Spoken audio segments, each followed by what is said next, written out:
Mark, how do you sum up your frustrations at the end of that 90 minutes, another late goal, seeing us lose here at Firhill tonight? Yeah, well, if we look at the first 89 minutes, I think we were well in the game. We didn't create enough clear-cut chances, so I was disappointed in that. I thought that the general performance was solid. There were some good performances amongst it. But losing the goal in the last minute of the 90 the way we did was catastrophic. It was unnecessary, and it was poor.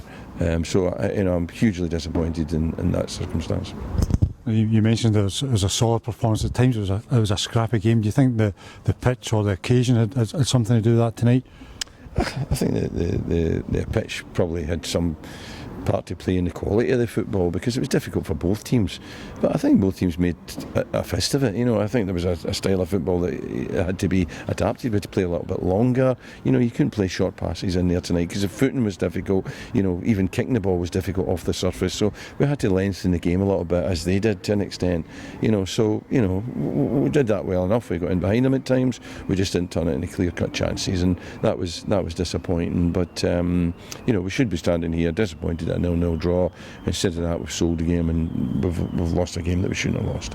You mentioned after the game on Saturday, 1 point from 3 games was relegation for them. Obviously another 3 points lost. What do we need to do? Just dig in the training ground, work hard. I know it's the old cliches, but is that what needs to be done? Well, I think actually what I didn't count was the Hamilton game, so I think it's now the 2 points from 5 games. That's the reality. So we need to start, turning. They're all close games. They're all games we could have won. So we've now got to turn them in instead of turn defeats into draws and draws into wins.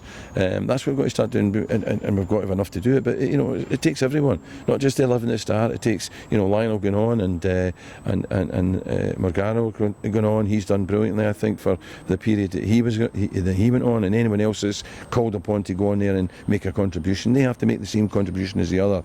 Otherwise, we won't be able to win games. It's going to take 14 players, as it is for other teams. They've brought on a lot of subs, and it's when they brought on the 3 subs that they've ended up winning the game. So their subs have had a positive effect. I'm not sure that ours have. Was there a temptation to start Morgana Gomez, or did you feel Stephen Cadden particularly deserved the opportunity to continue? Well, I think his brother Chris did as well. But no, Cads was our best player, I felt, on Saturday. There was no way we were leaving him out. At the end, I gambled a little bit, and it worked against us because Lionel didn't win us the game. I thought maybe he would be the one that maybe would unlock it, or would run away in those last minutes when they were pushing on a little bit, and make a goal for us, or score a goal for us. But it backfired, and we ended up losing the game. So I take responsibility for that. It was my decision to put him on. Perhaps if I'd not put anyone on and kept Cads, and certainly if Ben hadn't got injured, then maybe we would have won the game, but or drawn the game. But that's by the by. I made the substitutions. It didn't work for us, and we've lost a game that we should have at least had a point. Away from the game, Mark, obviously James McFadden wasn't involved tonight because his contract's run out. Is there any news on any talks with him again to try and get him back in? Yeah, well, there's a lot been said about Faddy, but Faddy's played a small part so far on the pitch. What he has played is he's played a big role around the place. He's a big help to us, because he encourages people, and he's an influence on the others. He's a great player in training. But we know he can make some sort of contribution on the pitch. So if he doesn't go to America, then he'll be welcome to stay here. But we've still to hear exactly what's happening with him.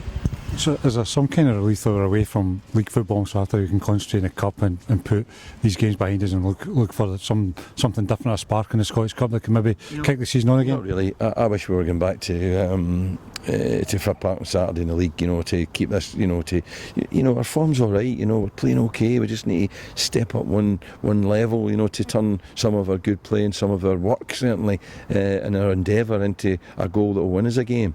And I wish it was going to be on Saturday in the league, but it is the Cup. The Cup's a great competition. I love the Scottish Cup. I want to do well in the Scottish Cup, and I hope the lads do well. So it won't be that different. We're playing the same level of team as we play every week. We're playing Inverness. They've beaten us at home already, so we're well aware of what they can do. It's going to be a difficult game for us, even more so after tonight's disappointment, but we've got to pick ourselves up. We'll get in, do a warm down, tomorrow, a shakedown, and we'll be ready Thursday and Friday to regroup and get prepared for the Inverness game and try and give it our best effort to get into the next round.